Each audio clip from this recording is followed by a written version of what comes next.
Llévate más de lo que esperas todos los días con el nuevo McValue en McDonald's. Ahora puedes comprar uno y sumarle otro por $1.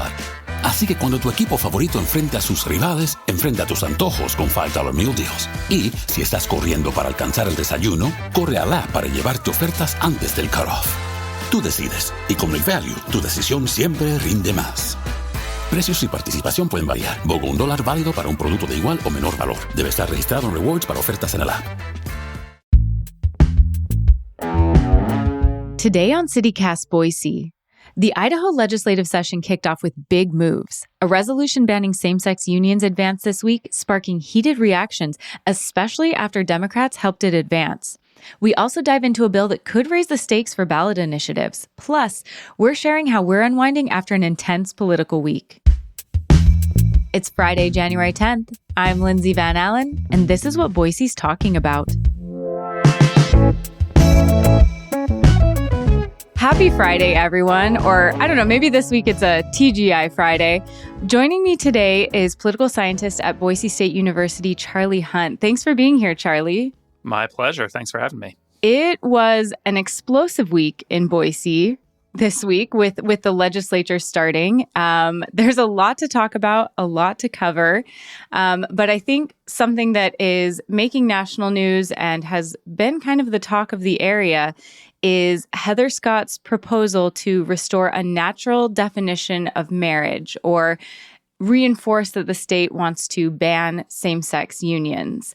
Charlie, I'm really curious. What are your thoughts on this? Or what have you been hearing about this and about what all went down? Boy, I have a lot of thoughts. They really did start out with a bang. I mean, like we've talked about before, Lindsay, like this is a new legislature. It is a legislature that is farther to the right than even the previous couple that we've had. Democrats lost some seats and some more moderate Republicans were replaced with some farther right Republicans. Though, as you and I know, Heather Scott is not new to the scene. No. She introduced this, we could call it a bill, but actually it's technically, it's called a memorial, right? So this would push to restore the authority of defining marriage to the states, right? So it's important to know that, there's a lot to talk about with this bill, but it is not really a bill, but it is kind of a petition, right? It doesn't have the force of law. A memorial is something you introduce, in this case, to basically politely ask the Supreme Court to reconsider its, in this case, its 2015 decision in Obergefell v. Hodges, which essentially legalized same-sex marriage nationally and invalidated any existing same-sex marriage bans that existed in the states. And we can talk about all the different things that would need to happen in order for this to actually have effect. But I do think it's notable, Lindsay, and I'm guessing you did too, that this was kind of the first foray in the new session. Even if it doesn't have the force of law, it's certainly, I imagine it's intended to send a message. And that's really important. It's starting to make national news. And I've had so many people messaging me saying, okay, like, where can we testify? Like, should I get married? Should I? And I'm like, okay, it's not going to have that weight. That's not, necessarily the outcome because it's not going to be a law. It's a resolution. But it does have the weight of setting a tone of bigotry, setting a tone for the session that even things that are established precedent, established law, that those can come under fire, that, kind of, I guess there's no sacred cows and we shouldn't view anything in this state as being taken seriously, and that marginalized groups, the legislature really started with, hey, we're coming for you. Don't sit pretty. Don't think that you're safe. Don't think that we respect you. We are targeting you. Even if it doesn't have the weight of law, we want you. It instilled fear. It instilled this sense of deep concern and fear. And, people felt dehumanized. They felt like their marriages might be in danger. And that is, if that's the first tone you're setting with a legislative session, that tells us a lot about your agenda. Yeah, I mean, I think this is also coming on the heels of, so sort of setting the stage nationally. In 2022, we had the Dobbs decision, of course, which struck down Roe versus Wade, the constitutional right to an abortion, which seems unrelated, except we got in that decision a concurring opinion from Justice Thomas, who basically made the suggestion that because we're reconsidering abortion, basically we should reconsider all of the court's previous precedents in areas like this around things like the right to privacy, considering contraceptives, the Lawrence versus Texas decision that had struck down a law criminalizing, sexual intimacy between same-sex couples, and of course the Obergefell decision, which, basically saying, these are all on the chopping block as well, and that you should not be surprised if the court decides to revisit these things. On the other hand, even Justice Alito in the majority, who's pretty far to the right himself, said, quote, "Our decision concerns the constitutional right to an abortion and no other right. Nothing in this opinion should be understood to cast doubt on precedents that don't concern abortion." Now, I'll believe it when I see it. We'll see what this court decides to do. And so it's, Lindsay, when we're talking about this, it's obviously this did send a message and it's probably instilled a lot of fear. And we have to kind of think about that and balance that with how likely is this actually to happen? What are the practical impacts? And of course, there can be impacts without this actually becoming a real law. Yeah. And I have maybe 2 points I want to discuss with you.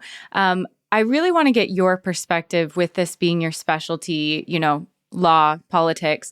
What do you think? What kind of a message do you think this is sending ultimately? Is this the Idaho legislature signaling to maybe other groups, these groups that have written a lot of bills in the state that have become law, that have become our abortion bans, that have become our anti-trans legislation? Are they signaling to those groups, hey, we're ready and willing to jump on this? This isn't a taboo subject for us. Or, look, we got this passed. We sent something to the Supreme Court.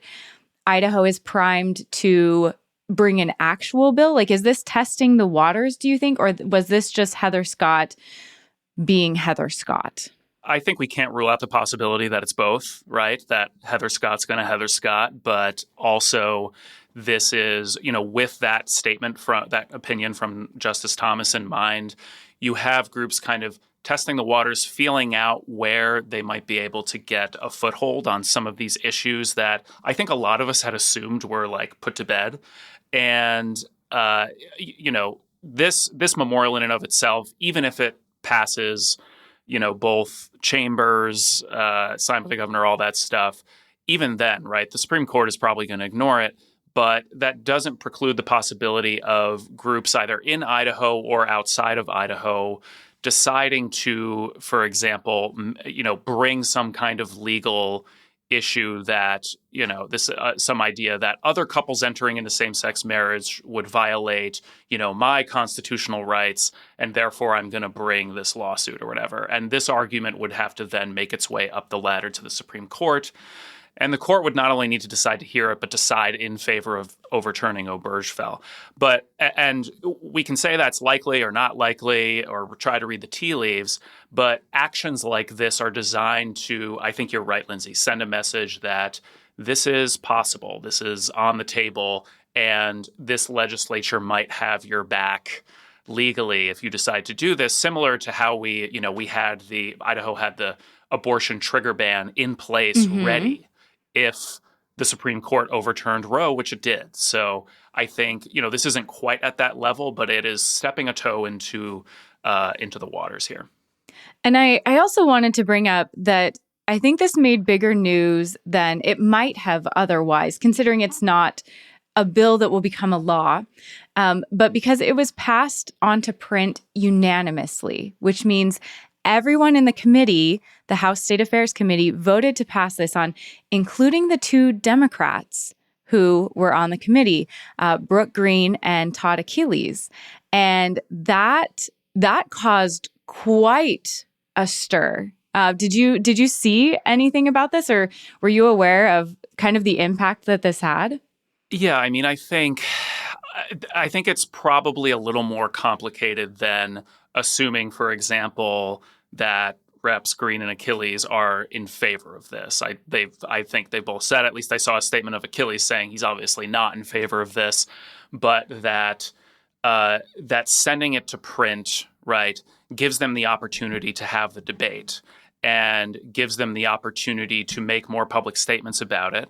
I also think there's a possibility here that maybe the Democrats, I think potentially correctly, think this is maybe a little cynically think this is a good issue to have out there, having the Republicans sort of going down this road when it's really unpopular. So, something like 70% of Americans are in favor of same-sex marriage. That has sort of skyrocketed in recent years.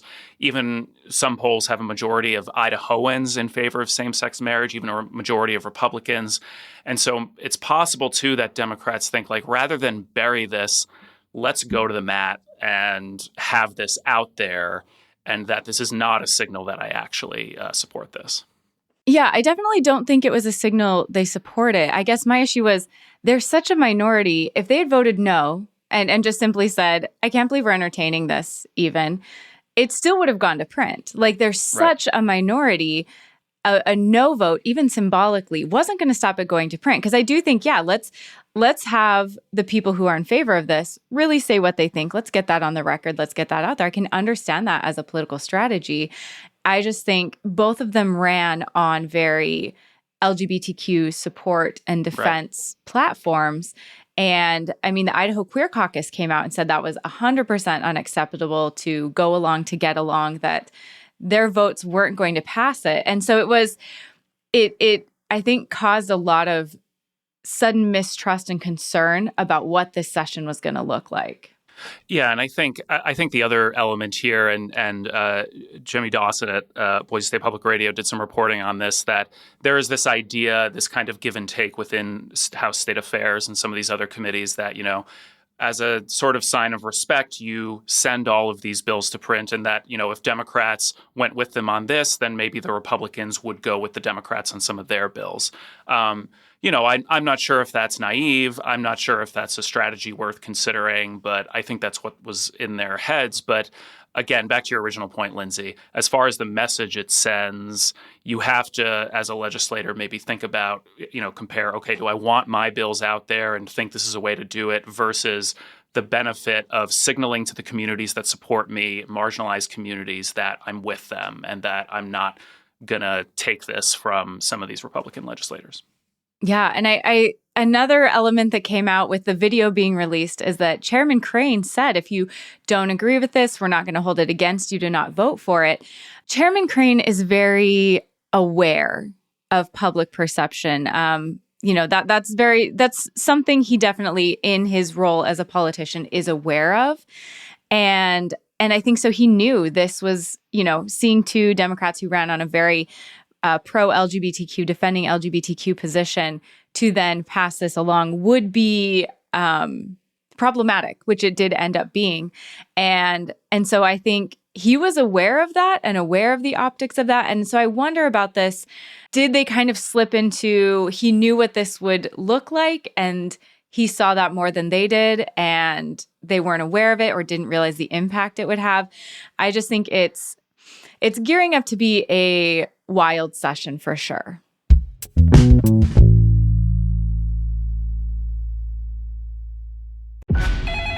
Will, talk to me. ABC Tuesday. They took his daughter. She's coming home alive. Will Trent, the series critics are calling powerful must-see TV, continues to thrill. Shouldn't we strategize before we go in there? If we screw up this case, a cop killer walks free. With the riveting conclusion to a 2-part season premiere. Help me. Get down! Will Trent, all new Tuesday on ABC and stream on Hulu. In the summer of 1994, 4 teens entered an abandoned building in Gravesend, Brooklyn. It was the last time they would be seen alive. With few clues and no witnesses, the case went cold. But for Anthony Brewer, the brother of one of the victims, the search never stopped. In 2024, he acquired evidence from the police that contained DNA samples that didn't match the teens. That discovery put his life and the life of his family in grave danger. Goosebumps, The Vanishing. All episodes now available on Disney Plus and Hulu on disneyplus.disney.com. Rated TV 14 LV. Okay, Charlie, but that was not the only big issue that was dropped the first week of the legislative session. They really are hitting the ground running. There was also a bill that would really change how we do ballot initiatives in this state. And this is something that you've talked a lot about that I know you're very well versed in. So I'd like to know, what is your opinion on this bill and what it would do to ballot initiatives in the state of Idaho? Yeah, so this is a bill. I mean, first of all, the legislature has been making a pass for years at different ways of increasing sort of the threshold for ballot initiatives, basically either making it more difficult to get an initiative on the ballot to begin with through things like signature requirements, or in this case, right, raising the overall threshold of the vote that would be needed to pass a ballot initiative. So currently in Idaho, if an initiative is on the ballot, it passes if it gets 50% of the vote plus one, right? So a simple majority. But this is a bill that would raise it to a 60% threshold. So if an initiative came through and it got 58.5% of the vote, it would not pass. This would put Idaho in league with a few different kinds of states, right? So, Florida has this kind of higher threshold, but, a lot of this has to do with, is this a good idea in and of itself? Or, is this a more, again, kind of cynical way of the, Republican legislatures pushing back against initiatives that have been on the ballot in recent years that they don't like and that either have passed or have come close to passing. Certainly the one that comes to mind is the 2018 initiative that expanded Medicaid in Idaho, which passed pretty overwhelmingly. Actually, I'm pretty sure even if you raised it to the 60% threshold, it would have passed anyway. I think it got something like 63, 64. Yeah, I think it was like 62. Yeah. So, this is definitely an effort here to push back against some of these initiatives that they're not so wild about. And I think it's really important that this isn't just something that has been talked about, but the state GOP adopted a resolution last year calling for the elimination of ballot measures. So they've been very public. They don't want them to exist at all. Not just that it has this high threshold or this high bar. They don't want it to exist at all. On election night this past fall, the Republican Party chair, Dorothy Moon, said, "We're not ever going to let Reclaim Idaho bring another initiative again." It seems pretty clear the direction of the state Republican Party is that they just don't want to see ballot initiatives. They don't want that to be something that happens in the state at all, which is really interesting because that is maybe one aspect of government closest to the people, of small government, right, where individuals in a state, if they think something is important and their legislators aren't listening or aren't doing it, that they can take back the power themselves and make something happen. So for the party that claims it's all about, individual rights and promoting the rights of the people, it seems like this maybe is an area where they don't value that as much. Truth be told, I have complicated feelings about ballot initiatives generally, right? There are ballot initiatives I like and vote yes on, and there are ones I don't like and vote no on. But on the one hand, right, I think there's this element of you don't want to make it necessarily too easy to do this, right? California, for example, they have really low signature verification requirements. They have really low other thresholds for getting things on the ballot. And they had 13 initiatives on the ballot in 2020. They had 10 in 2024. That's a lot, and that's a lot to ask of voters to weigh in on. I also do wonder, right, I'm not really sure, and I don't know that politicians necessarily have hard and fast rules about okay, well, what do we decide and what do we pass on? What do we have as a ballot initiative? It is important to have this release valve. On the other hand, some of the justifications that were being made for this bill, so the representative that introduced it said it's all out-of-state money, or it's mostly out-of-state money, millions of dollars coming into our state to affect and change what we as a legislature would have done, and that this is a way to level the playing field. Out-of-state money comes in plenty outside of the ballot initiative process. It comes in state legislative races and in gubernatorial races. And so I don't really see the connection between out-of-state money and ballot initiatives per se in this instance. And so I think, there are good reasons to make it maybe more difficult to do a ballot initiative.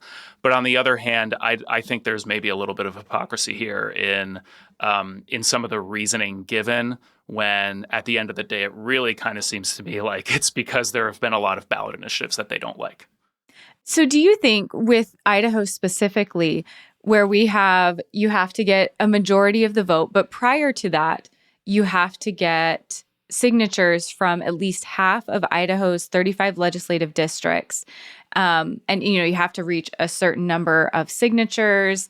Do you feel like the threshold in Idaho is appropriate, too easy, or, too difficult?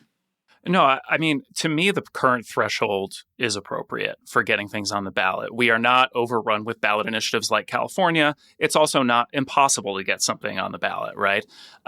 So, there have been a number of bills over the past few years, a bill in 2019 and then another in 2021, that would have required signatures from basically 100% of the state legislative districts, which would essentially make it impossible. And that's not something I'm in favor of per se.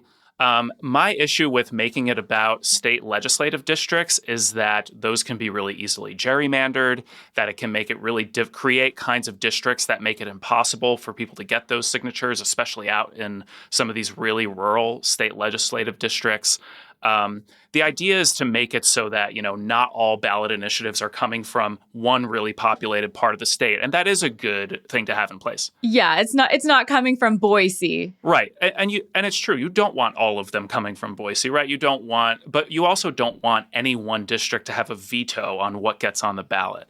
And so I think there is a balance to be struck. And I actually think what we currently have in Idaho strikes that balance. But for example, this bill in 2021 would have required signatures from 10% of the state's voters, up from 6%, and 100% of the districts.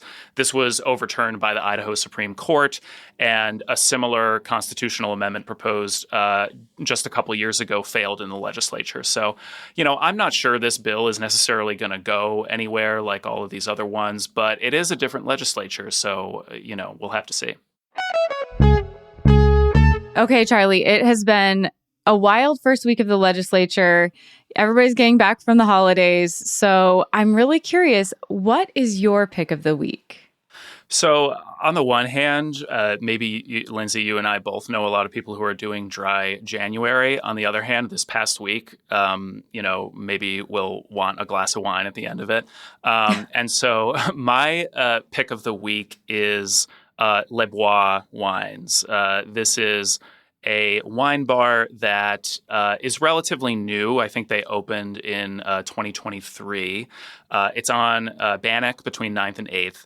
And it has quickly become sort of a go-to spot for my wife and I. They have a really awesome atmosphere inside. They have themed tastings. And so it's different from a lot of wine bars where you just have, a myriad wines, like all kinds of things, then you have to kind of make a choice. Or, it's a place like, Cinder, for example, which I love, but you're only tasting their wines. And the proprietor of this place, Benjamin, who is quite a character, you're paying for the Benjamin experience if you go there. He puts together these themed tastings. So sometimes it's a wine region, right? It's, northern Italy or whatever.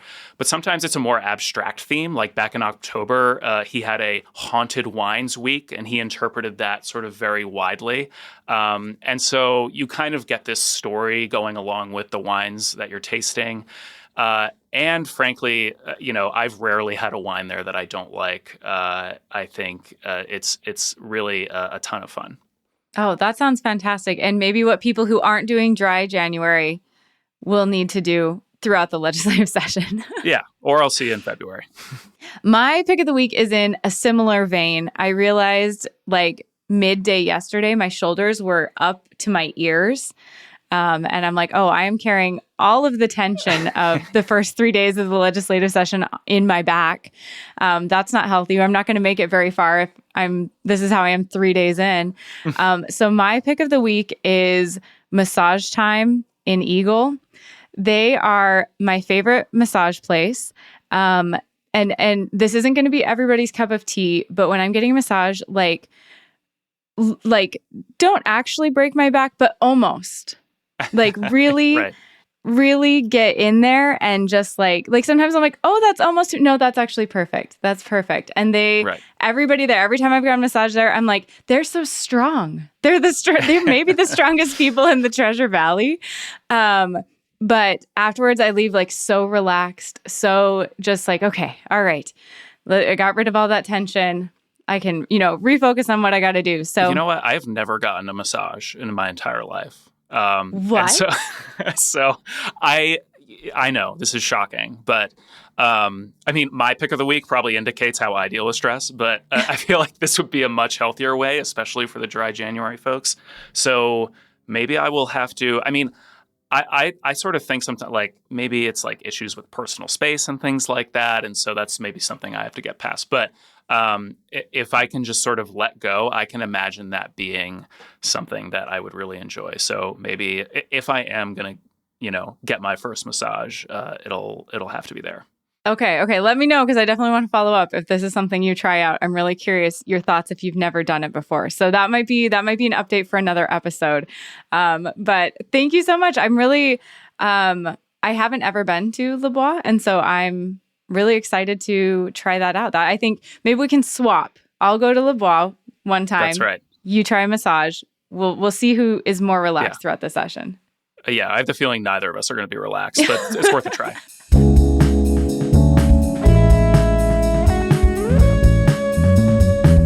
That's all for today here on CityCast Boise. The show is produced by Evelyn Avitia, Frankie Barnhill, and me, Lindsay Van Allen. Blake Hunter writes our Hey Boise newsletter, and our music is by Up Is the Down Is The.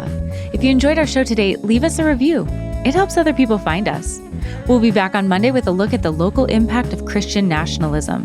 Catch you then.